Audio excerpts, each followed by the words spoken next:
Hello friends, this is Rajneesh. आज हम बात करने वाले हैं हम इंग्लिश में कितने तरीक़ों से परमिशन मांग सकते हैं। ठीक है, इंग्लिश में बहुत तरीक़ों से हम परमिशन मांग सकते हैं।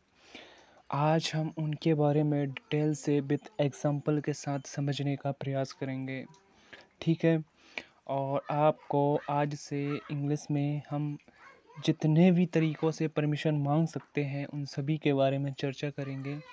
होपफुली वीडियो बहुत ही बेनिफिशियल एंड बेनिफिट होगा फॉर योर कॉन्वर्सेशन के लिए, स्पीकिंग के लिए, ऐसी मैं आशा करता हूँ। और यदि आपको ये वीडियो हेल्पफुल लगता है तो आप इसे लाइक, शेयर एंड फॉलो करें पेज को। ठीक है, तो चलिए वीडियो को करते हैं शुरू बिना देरी के। ठीक है, आज हम जानने वाले हैं हम कितनी तरीक़ों से परमिशन ले सकते हैं। ठीक है, तो चलिए शुरू करते हैं।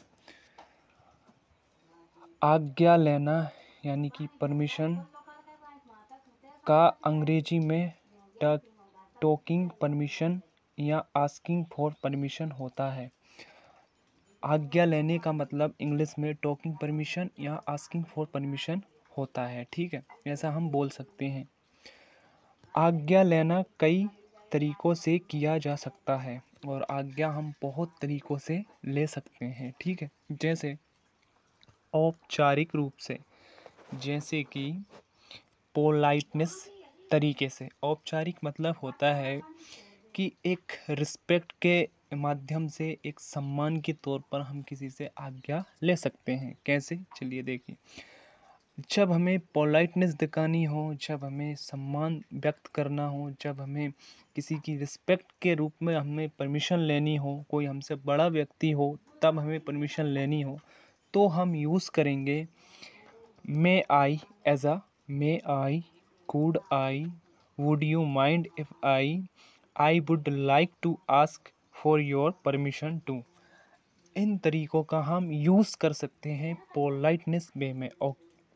Okay, hopefully that is clear. औपचारिक का मतलब होता है एक रिस्पेक्टफुल वे में किसी व्यक्ति से आप परमिशन मांगो। ठीक है, और दूसरा जो तरीका होता है परमिशन मांगने का, वो होता है अनौपचारिक रूप से, यानी कि थोड़ा बहुत रूडनेस भी हो सकता है। मतलब रिस्पेक्टफुल तरीके से हम इस टाइम परमिशन नहीं मांगते, इसको हम रूडनेस भी बोल सकते हैं। जैसे कि आपका मित्र हो, आपका सहपाठी हो, उनसे हम इस तरीके की परमिशन मांग सकते हैं। ठीक है, और औपचारिक परमिशन में ऑलवेज आप किसी रिस्पेक्टफुल पर्सन से परमिशन मांगेंगे। जैसे कि आपके पिता हो सकते हैं, आपकी माता हो सकती है, आपकी बड़ी सिस्टर हो सकती है, इवन आपके टीचर्स हो सकते हैं, और बहुत सारे रिलेशंस हो सकते हैं। आप औपचारिक रूप से परमिशन मांगोगे, ठीक है, इनका यूज़ करके। लेकिन जब आप अनौपचारिक रूप से परमिशन मांगते हो तो कोई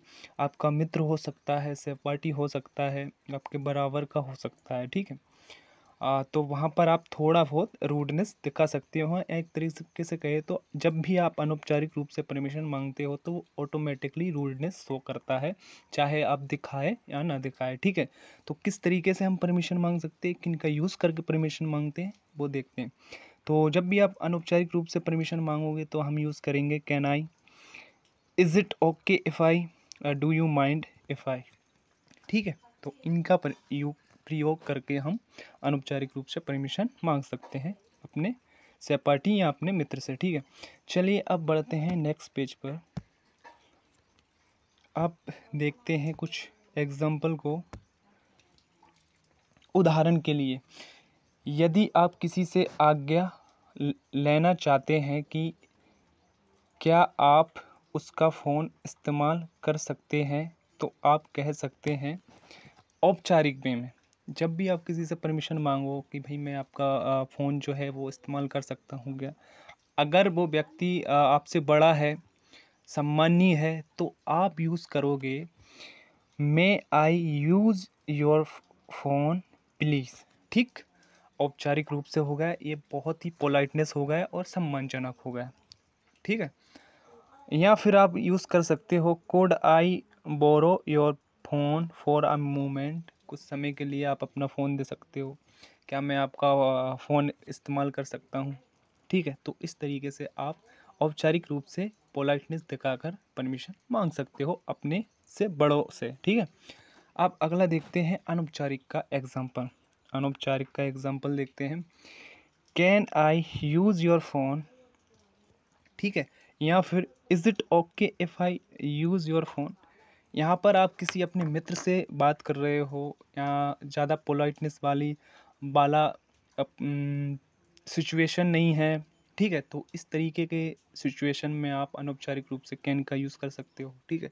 तो होपफुली आपको ये वीडियो बहुत ही हेल्पफुल रही होगी। देखिए, हमने छोटे से वीडियो के माध्यम से कितना कुछ सीखा, हम किन किन तरीक़ों से परमिशन मांग सकते हैं, पोलाइटनेस वे में, रूडनेस वे में, और भी बहुत कुछ। तो भाई इंग्लिश बहुत ही इंटरेस्टिंग सब्जेक्ट है, केवल आपको पेशेंस और खुद पर वर्क करने की आवश्यकता होती है। इवन मैं तो ये भी कहता हूँ कि जब भी आप इंग्लिश पढ़ो तो इंग्लिश को आप ये मत सोचो कि दिस इज़ ओनली फॉरगन या फॉरगन बिजनेस के लिए यूज़ आती है, ऐसा मत सोचो।